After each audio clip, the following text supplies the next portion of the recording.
నమస్తే, welcome to hash tag you. నేను మీ Rajesh. So ప్రస్తుతం తెలంగాణలో గో బ్యాక్ మార్వాడి ఉద్యమం తీవ్రతరం అవుతున్నట్టు కనిపిస్తోంది. ఇప్పటికే గో బ్యాక్ మార్వాడి అన్న వాళ్ళందరినీ కూడా తెలంగాణలో ఉన్నటువంటి పోలీసులందరూ అరెస్టులు చేస్తున్నటువంటి నేపథ్యం.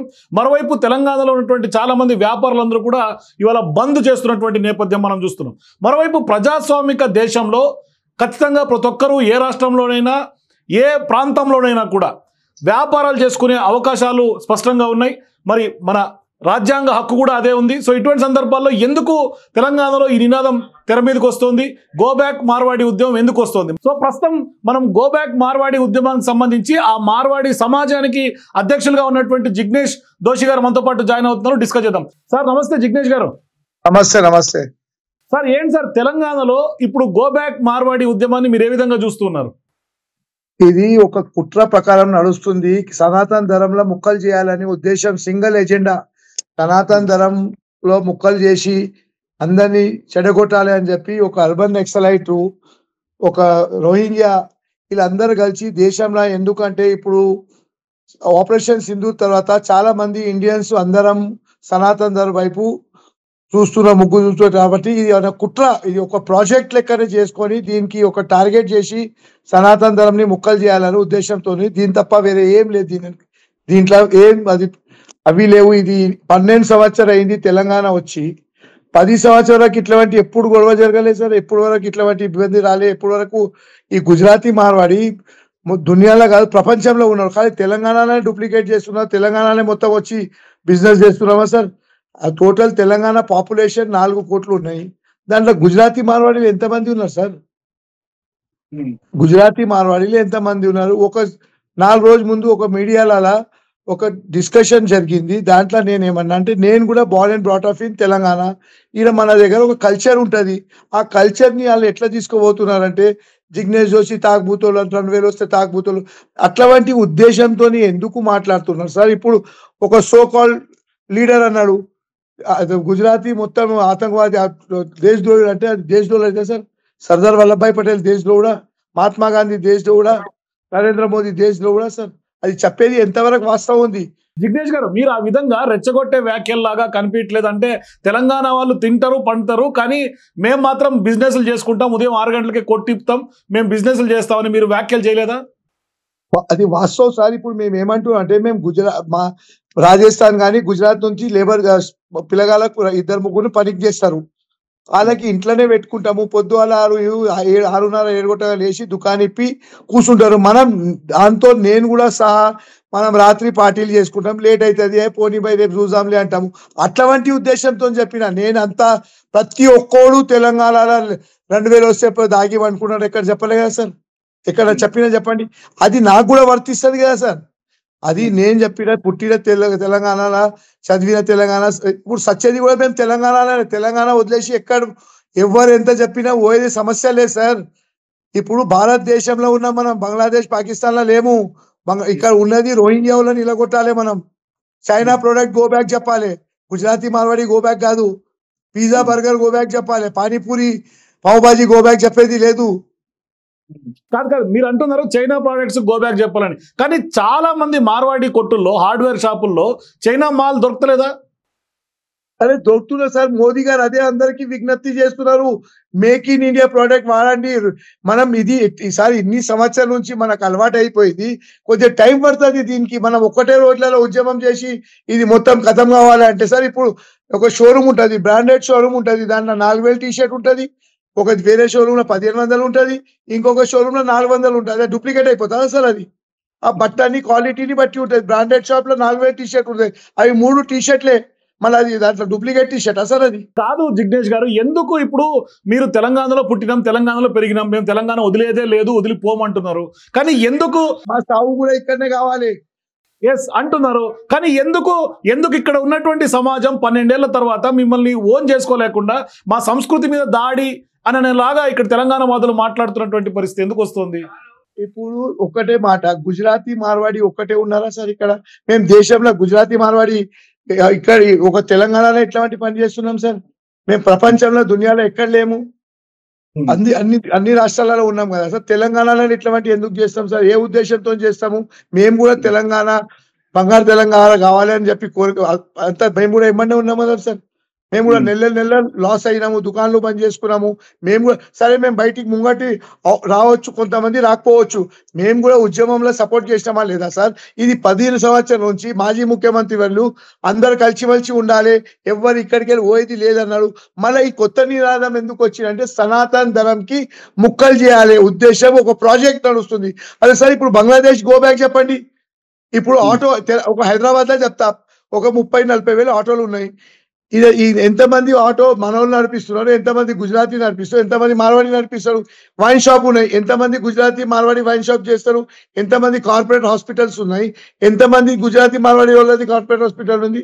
సార్ మా దగ్గర కూడా అంబానీ ఉన్నది, అదానీ ఉన్నది, మా సొంటోళ్ళు గరీబోళ్ళు కూడా ఉంటారు. మా దగ్గర కూడా బీసీ ఎస్సీ అన్ని కులాల్లో ఉంటారు. కానీ కాదు ఇప్పుడు వాళ్ళ వాదన ఏంటంటే తెలంగాణలో మా అవకాశాలు, మాకున్నటువంటి బిజినెస్లని కడుపు కొడుతున్నారు గుజరాతీ మార్వాడీలు. ఇది వాస్తవం కాదా సార్? మాది ఫస్ట్ అయితే మాది చెప్పదు, మనది చెప్పాలి. అందరం భారతీయులం, ఈ దేశంలో పుట్టింది పెరిగింది ప్రతి ఒక్కరు భారతోడు. మనది చెప్పాలి. మాది మీది చెప్తే దీని వల్లనే ఈ గొడవలు స్టార్ట్ అవుతున్నాయి. మనది, మనం అందరం భారతీయులం, మనం కాదు ఇక్కడ స్ప్లిట్ తీసుకొచ్చే ఉద్దేశం నాది కాదు, వాళ్ళ వాదన మీకు చెప్తున్నా సార్. ఇప్పుడు 100 మంది మాట్లాడతారు సార్. ఇప్పుడు అందరు చెప్తే ఇప్పుడు సో కాల్డ్ మా లెక్క 5-10 మంది మీడియాలో వచ్చేస్తే అది అయిపోతుందా సార్? నిన్న ఒక డిబేట్ లో ఒక తెలంగాణ సో కాల్డ్ లీడర్ అంటుడు 2014 నుంచి వచ్చిన వాళ్ళు వెళ్ళిపోవాలి సార్. చట్టంలో ఉందా సార్? బాబాసాహెబ్ అంబేద్కర్ కాన్స్టిట్యూషన్ లో రాస్తారా? మనం కాన్స్టిట్యూషన్ మార్చేద్దామా సార్? ఇప్పుడు 200 దుకాణం మార్వాళ్ళైతే ఉండాలి, 300 దుకాణం గుజరాత్ వాళ్ళు ఉండాలి, ఒకటి ఎక్కువ కాదు తక్కువ కాదు అంటే చట్టం ఒప్పుకుంటారా సార్? ఆ డిపార్ట్మెంట్ పోయి ఇక్కడ అడ్వకేట్ దగ్గర పోతారు, సార్ ఇట్లా మాకు దుఃఖం పెట్టడానికి ఇస్తలేదంటే మన చట్టం మనకు పిలిపించి ఏమైనా నువ్వు సమాజ్కి ప్రెసిడెంట్ అయినావు అయితే నువ్వు ఏమైనా కాన్స్టిట్యూషన్ తీసేస్తారా భయ్? అడుగుతారా అడగరా సార్? నేను ఒక ప్రెసిడెంట్ ఉంటే కూడా నా కులపోనికి ఒకరికి రాని ఎక్కుంటే ఆడేం చేస్తాడు, ఎవరికో పట్టుకొని అడ్వకేట్ దగ్గర పోతారు, సార్ ఇట్లా మా దుకాణం పెట్టడానికి ఇస్తలేదు సార్ అంటే ఏమైతే సార్ అప్పుడు ఆడు కోర్టులో పెట్టే స్టే చేస్తారు. మన చేతిలో ఉన్న పని చెప్పండి సార్. మనం అందరం కలిసి ప్రభుత్వం మీద దాడి చేయాలి. ఈ ప్రభుత్వంని మనం తీసుకొచ్చి ఆ ప్రభుత్వం బాధ్యత ఉంది, మనకు అందరికీ రక్ష చేయాలి. మన అందరి కడుపు మీద కొట్టకుంటే ఎక్కడెక్కడ మనకు ఇబ్బందులు వస్తాయి అవన్నీ మనం అందరం ఒక జాతి బిజినెస్ ఒక జాతి ఉంది, ఆ జాతిలో అందరు కలిసిమలిసి ఉండి మనకు ఎట్లాంటి బాధలు ఉన్నాయి, ఎట్లాంటి ఇబ్బందులు ఉన్నాయి అవి అన్ని పోయి కూర్చొని ఒక జాగాలో కూర్చొని పోయి ఫలానా ఎలక్ట్రిక్ డిపార్ట్మెంట్లో ఈ ప్రాబ్లం సార్. డూప్లికేట్ అంటే ఏమైనా ఫ్యాక్టరీ వాడు 2 ఫ్యాక్టరీలు పెడతారా సార్? ఒక ఒరిజినల్ ప్రోడక్ట్ కి ఒక డూప్లికేట్ ప్రోడక్ట్ కి ఫ్యాక్టరీ పెడతారా సార్? ఎవరైనా దేశంలో ఎవరైనా ఉంటే గుజరాతీ వాళ్ళే ప్రొడక్ట్ చేస్తారంట, గుజరాతీ వాళ్ళే మార్కెటింగ్ చేస్తారంట. సరే అది చేస్తారు సార్, కానీ తెలంగాణ గురించి ఫ్యాక్టరీలు పెట్టుకుంటారా సార్? దేశంలో గుజరాతీ మార్వాడి ఎక్కడ లేదా? ఇప్పుడు గుజరాత్ లో 2-3 తెలంగాణ వాళ్ళు మనసొంటోళ్ళు తప్పు చేస్తే మొత్తం తెలంగాణ గో బ్యాక్ అంటామా సార్? కాదు జిగ్నేష్ గారు, మేము ఇంతటితో వదిలేదు లేదు, ఖచ్చితంగా మేము గో బ్యాక్ మార్వాడి ఉద్యమాన్ని మేము వ్యతిరేకిస్తున్నాం. తర్వాత మా మార్వాడి సమాజాన్ని కూడా యూపీ బిహార్ అంటే ఎక్కడెక్కడ ఏ దేశాలు ఉన్నారో వాళ్ళందరినీ కూడా వాళ్ళని కూడా తీసుకొచ్చి ఈ ఉద్యమంలో ఇన్వాల్వ్ చేస్తాం, మేము ఇక్కడి నుంచి పోయేది లేదు అంటున్నారు. మేము ఈరోజు బిజినెస్ చేయడానికి వచ్చినాం, మేము ఎవరికి తీసుకొచ్చి మాకు దేవుని దయ వల్ల మేము ఇంతమంది ఇక్కడ ఉన్నాము, మేమే మా సమాధానం చేసుకుంటాం సార్. మాకు బయట నుంచి తీసుకొచ్చేది అవసరం లేదు, మాకు చట్టం లేదు. మీరు మాట్లాడిన మాటనే ట్రోల్ అవుతుంది సోషల్ మీడియాలో. అవును, ఏ విషయం సార్? ఈ రాజస్థాన్ యూపీ అక్కడి నుంచి మేము అక్కడ వాళ్ళతో మాట్లాడతాం, వాళ్ళని కూడా తీసుకొస్తాం మేము ఇక్కడికి, మేము అట్లా కాదు అని మీరు మాట్లాడిన మాటలే వైరల్ అవుతున్నాయి. సార్ నేను ఎక్కడ అట్లాంటి మాటలు చెప్పాలి. నేనేమంటున్నా అంటే ఇక్కడ వాళ్ళు కూడా యూపీ బిహార్ నుంచి కొంతమంది కాంట్రాక్టర్స్ తీసుకువస్తున్నారు. ఎందుకంటే ఇక్కడ కొద్దిగా లేబర్ ప్రాబ్లం ఉంది, వాళ్ళు కొద్దిగా కాంట్రాక్ట్ తీసుకుంటే వాళ్ళు తక్కువ కాంపిటీషన్ తీసుకుంటారు, ఇక్కడ లేబర్ కాస్ట్ ఎక్కువ ఉంటాయి కాబట్టి వాళ్ళు బీహార్ యూపీ నుంచి మన తెలంగాణ కాంట్రాక్టర్స్ తీసుకొస్తున్నారని చెప్పినా నేను బీహార్ నుంచి యూపీ నుంచి తీసుకొచ్చాడు నేనేవారు సార్. నా ఆఫీస్ లోనే 15 మంది ఉంటే 13 మంది తెలంగాణ వాళ్ళు. మీరు మీడియాకి పంపించండి, మన ఆఫీస్ నుంచి రేపు పంపించండి, ఇంటర్వ్యూ తీసుకోండి. ఎన్ని సంవత్సరాల నుంచి మీరు గుజరాతీ సమాజ్ అధ్యక్ష ఆఫీస్ లో పనిచేస్తున్నారు? 15 మందిలో 3 మంది లోకల్ గుజరాతీ వాళ్ళు, అది పుట్టింది పెరిగింది ఇక్కడ. 12 మంది తెలంగాణ వాళ్ళే. కానీ మీ గుజరాతీ మార్వాడి షాపుల్లో, కొన్ని మార్వాడి షాపుల్లో చాలా వరకు వాళ్ళకే ఉపాధి అవకాశాలు కల్పించుకుంటారు, తెలంగాణ వాళ్ళకి అవకాశాలు ఇవ్వట్లేదు అనేది కూడా ప్రధానంగా వాళ్ళు చేస్తున్నటువంటి ఆరోపణ. ఇప్పుడు మనం చెప్తే దానికి చట్టం ఉంది కదా, ఇప్పుడు మనం ఫ్యాక్టరీ పెడితే 80% కావాలి, దుకాణం పెడితే ఇక్కడ నా కాన్స్టిట్యూషన్ లో రాసిలా మొత్తం వీళ్ళే చేయాలి. ఇప్పుడు 5,000 ఇప్పుడు నేను నా దగ్గర వచ్చి ఒక పని చేస్తాడు, ఆయన 15,000 అంటాడు, ఇంకొకటి వచ్చి 20,000 వస్తుంది సార్. నేను ఎవరిని పెట్టుకోవాలి సార్? నేను కూడా బిజినెస్ చేసి 5,000 రూపాయలు మిగిలాలి అని చెప్పి కష్టపడి నేను బిజినెస్ చేస్తున్నా. ఇప్పుడు నాకు 20,000 ఒకటి వచ్చి అడుగుతారు, నాకు జీతం ఎంత కావాలి అని అంటే, సార్ నాకు 20,000 కావాలంటారు. సరే బాబు మంచిది, ఇంకొకరిని పిలుస్తాం, నువ్వు ఎంత చేస్తావు అంటే, సార్ నాకు చాలా ప్రాబ్లంలో ఉన్నా సార్, మీరు ఏమి ఇస్తే చేసుకుంటా, 15,000 చేసుకుంటా. అయితే దానికి మనం ఎట్లా ఏ ఉద్దేశంతో తీసుకోపోవాలి సార్? దానికి అంటే కడుపు మీద కొట్టినట్టే ఉంటుందా? అయితే మాకు కూడా కడుపు గురించి వచ్చినాం కదా సార్, మేము మాకు కూడా 2 పైసలు సేవ్ చేసుకోవాలి, మా పిల్లలు మంచిగా ఉండాలి, మేము కష్టపడినా మా పిల్లలు కష్టపడదనే ఉద్దేశంతోనే మేము చేస్తున్నాం కదా సార్. మేము గుజరాత్లో పుట్టింది పెరగలే, మేము తెలంగాణలో ఉంటున్నాం, తెలంగాణలో బతుకుతాం. ఎవరైనా ఒక్కటి ఇద్దరు ఏమైనా చేస్తే మనం అందరు బాధ్యతలము. ఇప్పుడు బిల్ ఇస్తలేదనుకో, మనం అందరు సిటిజన్, మా బాబు ఇటువంటి నడవయి, ఇది బంగారం తెలంగాణ చేయాలని మన ఉద్దేశం ఉంది. అందరం కలిసి నువ్వు మాత్రం ట్యాక్స్ ఉంటే తీసుకోండి, మాకైతే బిల్ కావాలి. ఎవరైనా ట్యాక్స్ వచ్చినాక బిల్ తీసుకుంటే అది ఎవరు తప్పు సార్? కానీ కానీ బిల్లులు ఇస్తలేరు కదా, అది సమస్య కదా ఇక్కడ, అది కూడా ఉంది కదా డిస్కషన్. అది ఎవరు, దానికి ఒక డిపార్ట్మెంట్ ఉంటది, దానికి కంప్లైంట్ ఉంటది, దానికి సోషల్ మీడియా ఉంటది, ప్రతి దానికి చట్టం ఉంది సార్. ఇప్పుడు మనం డిబేట్ లో కూర్చొని ఒక మాట చెప్పుకుంటే కాదు. ఇప్పుడు నేను బిల్ ఇస్తలేదు, నాది ఎగ్జాంపుల్, నా శానిటరీ షాప్ కూడా ఉంది. ఇప్పుడు నేను బిల్ ఇస్తలేదు, ఒక్కసారి ఇద్దరు ట్యాక్స్ తీసుకొని బిల్ ఇవ్వకపోతే ఎవరైనా ఒప్పుకుంటారా సార్? ఇవాళ సోషల్ మీడియా ఉంది, 1 నిమిషాల్లో నా దుకాణం ఫోటో పెట్టి మొత్తం హైలైట్ చేస్తారు, జిగ్నేష్ జోషి దగ్గర మాకు ట్యాక్స్ తీసుకొని బిల్ ఇస్తలేదని. మనం ట్యాక్స్ కట్టకపోయి ఇప్పుడు ఇట్లాంటి ఇబ్బందులు వచ్చినప్పుడు ఆయన మాకు బిల్ ఇస్తలేదని మన బాధ్యత sir. As a citizen it is our duty that if we are taking it, we are paying a tax, we have to take a bill. మనము ఎంతమంది షాపులు ఇయ్యారు సార్? ఎన్ని రోజు ఇయ్యారు? డిపార్ట్మెంట్ లో కంప్లైంట్ చేస్తే వాళ్ళు ఎన్ని రోజు దుఃఖం నడుస్తుందా సార్?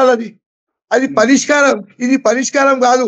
ఒక్కరోజు బంద్ అయితే పరిష్కారం అయితే నేను కూడా సంతోషం, మీ ఎమ్మెల్యే రేపు నేను కూడా నాకు చెప్తే ఎమ్మెల్యే ఉంటుండే. ఒక్క రోజులో ఉద్యమం ఖతమైపోతుందా సార్?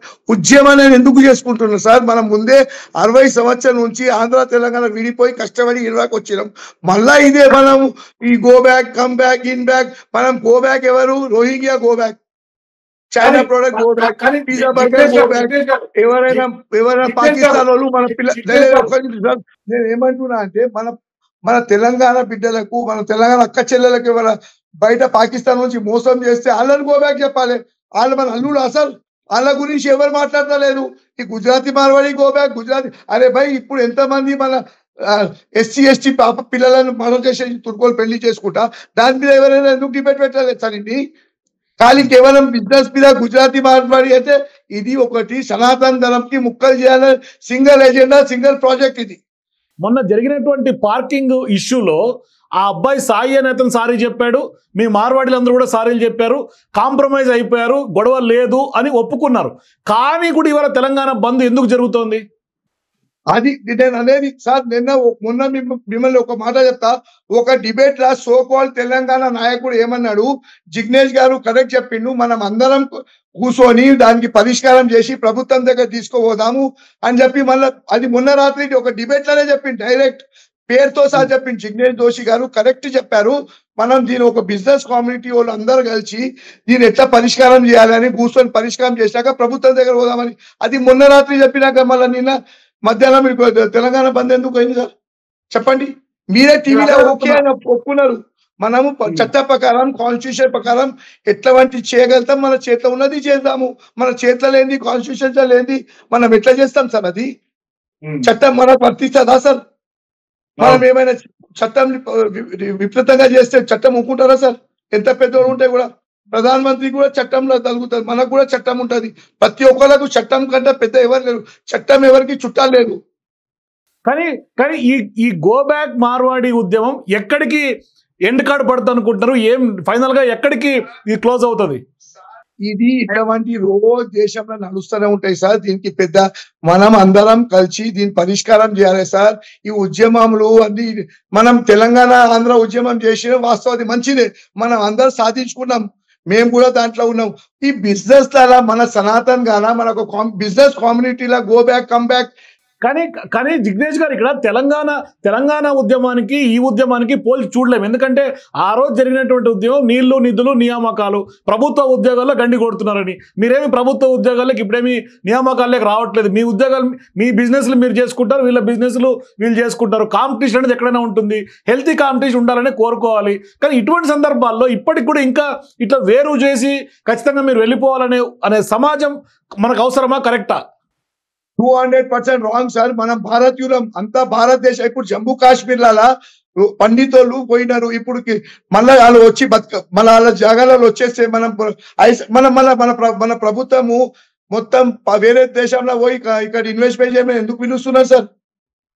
ఎందుకు పిలుస్తున్నారు? మన ముఖ్యమంత్రి గారు కానీ, గుజరాత్ ముఖ్యమంత్రి కానీ, లేకుంటే ఇంకొక మధ్యప్రదేశ్ ముఖ్యమంత్రి కానీ, ఆయన ఎందుకు అందరికి మా స్టేట్ లో చంద్రబాబు నాయుడు ఆంధ్రాలో కానీ ఎందుకు మా స్టేట్ లో వచ్చి ఇన్వెస్ట్ చేయమని చెప్తున్నాం? బెంగాల్ ఎందుకు ఆగమాగమైపోయింది? ఇట్లాంటి గొడవల వల్లనే బెంగాల్లో ఎవరు ఇన్వెస్ట్ చేస్తలేరు. ఇప్పుడు మన ముఖ్యమంత్రి గారు మొత్తం రాష్ట్రం అంతా పోస్టర్లు పెట్టిండు, 1,78 కోట్ల ఇన్వెస్టర్ వస్తున్నారని. సార్ ఇవి అన్ని చిచ్చులు చూస్తే ఎవరైనా ఇన్వెస్టర్ వస్తారా సార్ మన తెలంగాణలో? ఇట్లాంటి చిచ్చులు ఇదే వరకు ఎవరైనా ఇన్వెస్టర్ మన తెలంగాణలో వస్తారా సార్? ఇది మన ఇంట్లో గొడవ సార్. అన్నదమ్ములు కొట్లాడు కూర్చొని పరిష్కారం చేసుకోవచ్చు. ఇది పెద్ద గొడవ కాదు. మన ఆంధ్ర తెలంగాణ కంటే పెద్ద గొడవ సార్ ఇది. సో ఇప్పుడు ఆంధ్ర తెలంగాణ కంటే గొడవ పెద్దది కాదు. ఇన్వెస్టర్లు వస్తారా? మీరేమో కుట్ర అంటున్నారు. ఎవరి కుట్ర? కుట్ర అంటే సార్ సనాతన ధర్మంలో కుట్ర. సనాతన ధర్మంకి ముక్కలు చేయాలని ఒక కుట్ర. ఎవరు ఆ కుట్ర చేసిన వాళ్ళు ఎవరు? మీ ఒపీనియన్ ఏంటి? నిన్న సార్ ఒక రౌండ్ టేబుల్ లా ఒక డిబేట్ లో నేను కూడా ఉన్నాను, అలా చూపెట్టిను. ఒక పెద్ద మనిషి డైరెక్ట్ చెప్తున్నారు, సౌత్ ఇండియా నార్త్ ఇండియా అలగ్ చేయాలి. నార్త్ ఇండియా వాళ్ళు సౌత్ ఇండియా వాళ్ళు సొమ్ములు దోచుకుంటున్నారు, వాళ్ళని మనం అలగ్ చేసుకోవాలి. అంటే ఇండియా పాకిస్తాన్ లెక్క మనం కూడా సౌత్ నార్త్ అలగ్ కావాలి సార్. ఆయన ఉద్దేశం ఏది? ఇప్పుడు సోపాల్ ఒక లీడర్ తమిళనాడు వచ్చిండు, నేను తెలంగాణ ఉద్యమకారు అంటుంటే ఆయన ఎక్కడ వీడియో ఉన్నది తెలుసా సార్ మీకు? ఢిల్లీలో భారత్ తెరే తుక్డే ఇన్షల్లా దాంట్లో ఆయన లీడ్ చేసుకుంటున్నారు సార్. ఇప్పుడు ఆయన వచ్చి తెలంగాణ గురించి మాట్లాడుతున్నా? ఇప్పుడు ఆయన తెలంగాణ బిడ్డ అయిపోయినా సార్? మీరు చూడండి, నిన్న టీవీలలో ఆయన ఫోటోలు క్లిప్లు డైరెక్ట్ వచ్చినాయి. ఆయన ఢిల్లీలో పోయి ఏమో భారత్ తెరే తుక్డే ఇన్షల్లా అంటుండు, ఈడ వచ్చి తెలంగాణ అంటుండు, ఈడ వచ్చి గుజరాతీ మార్వాడి గోబ్యాక్ అంటే ఏం సంగతి సార్? ఆ పబ్లిక్ పిచ్చోళ్ళు అనుకున్నారా మీరు? పబ్లిక్ కి తెలివి లేదా? పబ్లిక్ అర్థం చేయలేకపోతున్నారు ఇవన్నీ. మీరు ఏమైనా తప్పులు చేస్తే పబ్లిక్ ఎవరు ఊరుకోరు సార్. ఆయనకు ఎందుకు అడుగుతున్నారు? ఎందుకు? నిన్న సాయన్న అరవింద్ అన్న ఏమన్నాడు? ఆయన శామ్స్ ఎవరు నాకు తెలియదు. మన 15 రోజుల నుంచి మీరు ఆయన పేరు చెప్పి మీడియా మీద వచ్చి ఇవన్నీ చేసినప్పుడు ఆయనని మిమ్మల్ని డైరెక్ట్ చెప్పింది కదా, మా బ్రదర్ సాయన్న, మా బ్రదర్ అరవిందే చెప్పింది కదా. ఈయన ఎవరు భయ మాకు తెలియదు, మేమైతే మాకు సాయన్న అయితే డైరెక్ట్ చెప్పేసిండు. సో ఇప్పుడు ఏంటి సార్ ఫర్దర్ గా మనమంతా కలిసిమెలిసి ఉండాలి, మనమంతా భారతీయులం. సో ఇటువంటి సందర్భాల్లో ఈ గోబ్యాక్ అనే ఉద్యమాలు వద్దు, మనం అంతా కలిసి ఉండటమే ముద్దు. ఎట్లా దీనికి ఎట్లా పరిష్కారం? ఎట్లా ఈ పరిష్కారం ఎట్లా అంటే సార్, ప్రతి దానికి ఒక పరిష్కారం ఉంటది. మనము ఈగో లేకుంటే మైండ్లలో ఏదైనా మన వచ్చేసి అనుకో, ఇది జిగ్నేష్ జోషి దొంగోడు, జిగ్నేష్ జోషి 2,000 రూపాయలు ఇస్తే అది తీసేయండి సార్. జిగ్నేష్ జోషి నా తమ్ముడే, సరే అరే తమ్ముడు నువ్వు తప్పు చేసావు అని కూర్చొని దాన్ని పరిష్కారం చేయవచ్చు సార్. గోబ్యాక్ చెప్తే పరిష్కారం కాదు, ఎవరు ఊకోరు. ఇప్పుడు పిల్లిని కూడా మీరు రూమ్ లో బంద్ చేస్తే 2 రోజులు 3 రోజులు భయపడుతుంది, 4వ రోజు పిల్లి కూడా మీ మీద వచ్చేస్తుంది పులి లెక్క. మేము బిజినెస్ చేసేటోళ్ళము, దండం పెడుతున్నాము, మాకు ఎవరితో గొడవలు లేదు సార్. మీరు డూప్లికేటు బిల్ ఇస్తలేదు అన్ని మాట్లాడక సార్. చైనా ప్రోడక్ట్ చెప్పండి మీరు. దాని గురించే మోదీ గారు ప్రతి ఒక్క వస్తువు మేక్ ఇన్ ఇండియా అంటున్నారు. ఎందుకు అంటున్నారు? ఇవి కొద్ది రోజు పడతాయి సార్ ఇట్లాంటి కానీ ఒక సంవత్సరం 2 సంవత్సరాలు మన దగ్గర అన్ని ప్రోడక్ట్ రావాలి, మనం మేక్ ఇన్ ఇండియా చేయాలి వరకు. అప్పుడు వరకు మన ఓపిక లేకుంటే 10 సంవత్సరాల వరకు ఓపిక పడ్డాం. తెలంగాణ ఆంధ్ర విడిపోయినాక తెలంగాణ వచ్చే 10 సంవత్సరాల నుంచి ఇట్లాంటి ఏం లేదు. ఇప్పుడు 2 సంవత్సరాలనే వెళ్ళిపోవాలంటే వెళ్ళిపోవాలి సార్ మేము. అది 12 సంవత్సరాల పాప. ఇప్పుడు మన తెలంగాణ 12 సంవత్సరాల పాప. ఇప్పుడు మనకు ఎక్కడో పోయేది ఉంది. ఇంకా 18 కావాలి, మళ్ళీ 21 కావాలి, ఇంకా బంగారు తెలంగాణ కావాలి. మన అంతా మొత్తం దేశంలో మన తెలంగాణ మంచి అభివృద్ధి చేయాలని ఉద్దేశం ఉండాలి మనకు. గో బ్యాక్ గీ బ్యాక్ అంటే ఎక్కడైతే సార్ ఇప్పుడు గుజరాత్ అంటారు, ఇంకొక రాష్ట్రం మహారాష్ట్ర వాళ్ళు అంటారు, ఇక్కడికి గో బ్యాక్ బీహారీ యూపీ అంటే ఇది మనం భారత్లలో ఉన్నామా లేకుంటే వేరే దేశంలో పాకిస్తాన్ బంగ్లా మనం ఎవరికి రోహింగ్యా వాళ్ళకి చెప్పాలి గో బ్యాక్? వాళ్ళకు కూడా చెప్పమంటున్నారు కదా, రోహింగ్యా వాళ్ళకు కూడా చెప్పండి, మాకే అభ్యంతరం లేదంటున్నారు. మన హైదరాబాద్ కి రజాకార్ నుంచి ఎవరు తీసుకొచ్చింది సార్? సర్దార్ వల్లభాయ్ పటేల్ తెచ్చిందా? ఎవరు తెచ్చింది సార్? ఆయన రాసిండు అప్పుడు సర్దార్ వల్లభాయ్ పటేల్ చెప్పిండా 200 మంది గుజరాతీ ఉండాలి లేకుంటే 1000 మంది ఉండాలి సార్? ఆయన ఉద్యమకార్, మన తెలంగాణ రజాకార్ మన మీద ఎట్లా ఇబ్బందులు పెట్టి అది తట్టుకోకుంటే ఆయన రజాకార్ నుంచి మనకు హైదరాబాద్ ఇప్పించిండు. ఇప్పుడు మనకు హైదరాబాద్ ఇప్పించారు. మేము కూడా చెప్తాం సర్దార్ వల్లభాయ్ పటేల్ గుజరాతీ ఉన్నారు, మీరు గుజరాతీ మార్వాడికి పోమని చెప్పేటోళ్ళు మీరెవరు, నేనెవరు? సో చూద్దాం జిగ్నేష్ గారు, గో బ్యాక్ కాకుండా అందరూ కలిసిమెలిసి ఉండాలనే కోరుకుందాం. ఒకటే లాస్ట్, మా గుజరాతీ మార్వాడి వాళ్ళకు తెలుగు చదవనికి రాదు, రాయనికి రాదు. దాని గురించి మీరు ఏమంటుండు? ఒక ఛానల్ నేను తెలంగాణ ఉద్యమం చేస్తే 10 లక్షల మంది లైక్ చేసి, అరే బాబు నీకు 4 కోట్ల తెలంగాణ ప్రజలకు వెళ్ళి నీకు 10 లక్షలు అంటే 3 కోట్లు 90 లక్షల మంది నీకు లైక్ చేస్తలేదు నువ్వు చెప్పిన మాటకు. నువ్వు అందరి ముఖం చెప్పుకుంటా నేను పెట్టేనే 10 లక్షల లైక్ వచ్చింది. గుజరాత్ లో పెడితే మా గుజరాతీ వాళ్ళకు దేశ దేవుడు అంటే 50 లక్షల మంది వస్తారు. చూద్దాం జిగ్నేష్ గారు ఈ ఉద్యమం ఎక్కడికి ఆగుతుంది ఏంటి చూద్దాం. లేదు సార్, ఒకటిద్దరు తప్పు చేస్తే మొత్తం గుజరాతీ జాతి దేశ దేవుడు అంటారా? నేను ఒక మాట లేలే సార్, నేను ఒక మాట చెప్తే ఈ గుజరాత్ జిగ్నేష్ జోషి 2000 తాగి పండుకుంటాను వారం నుంచి దానికి హైలైట్ చేస్తాను. ఓకే, నేను నా వర్డ్ బ్యాక్ తీసుకుంటున్నా. అటువంటి సేమ్ టైంలో సోకాల్ తెలంగాణ నాయకుడు ఉద్యమకారుడు ఆయన ఏమన్నాడు? గుజరాత్ వాళ్ళు అంత దేశద్రోహులు. అది ఎంతవరకు సాధ్యం సార్? మేము గుజరాత్ వాళ్ళు అంతా దేశద్రోహులు ఉంటే అదాని ట్యాక్స్ కట్టకుండానే దేశం నడిపిస్తా, అదాని జియో ఫోన్ వాడతా లేదా మనం అందరు దేశద్రోహులు అవుతారా సార్? ఇప్పుడు ఒకటిద్దరు తప్పు చేస్తే అందరినీ శిక్షిస్తారా? నేను అరవింద్ గారు ఏమన్నారు? ఆ బ్రదర్ చాలా మంచి మాట్లాడిండు అన్న. ఎస్కే జ్యువెలర్స్ గురించి అన్ని గుజరాతీ మార్వాళ్ళకు ఏం చెప్పవద్దు, అన్ని గుజరాతీ మార్వాళ్ళు మా ఎంబర్ అందరిలో ఉండే మాకు హాస్పిటల్ తీసుకోపోయిండు, మా ఎంబర్ పోలీస్ స్టేషన్ వచ్చిండు. అయితే ఏమన్నారు మీరు? దానికి 5 నిమిషాలు ఏం కమెంట్స్ పెట్టిండు? మనోలే ఒక దళిత బిడ్డకి ఏమన్నారు? ఎంత కమ్ముడు అయినవరా? ఇదేనా మన భాష? ఇదేనా మన దళితకి ఇచ్చే మర్యాద? చూద్దాం జిగ్నేష్ గారు, ఇది ఖచ్చితంగా ఆగాలని కోరుకుందాం. గో బ్యాక్ వద్దు, అందరూ కలిసిమెలిసి ఉండాలనే కోరుకుందాం. తోని పరిష్కారం చేద్దాము. ఇట్లాంటి బెదిరింపుతోని ఎవ్వరు పోయేది లేదు సార్. మేము కూడా సస్తము బతకతూ ఈయన్నే, ఎవ్వరికి భయపడి తెలంగాణ ఇటు సచ్చేది ఉంటే నా కిస్మత్లో రేపు సచ్చేది ఉంటే ఎవరైనా రావచ్చు. మనం ఎవరు దేవుడు కాదు, ఎవరికి సంపనికి ఒకరికి ఆపనికి. థ్యాంక్ యూ, మీరు లైవ్ లోకి వచ్చి మాట్లాడేందుకు thank you so much Jignesh గారు. సో ఇది తెలంగాణ బంద్ నేపథ్యంలో గో బ్యాక్ మార్వాడి ఉద్యమం వద్దు, అందరూ కలిసిమెలిసి ఉండాలని కోరుకునేటట్టుగానే జిగ్నేష్ గారు మాట్లాడుతున్నారు. Go back Bangladeshi, go back Rohingya, go back China అంటున్నారు జిగ్నేష్ గారు. సో మీరు కూడా మీ అభిప్రాయాలు కింద కామెంట్స్ తెలియజేయండి. For more videos please watch #.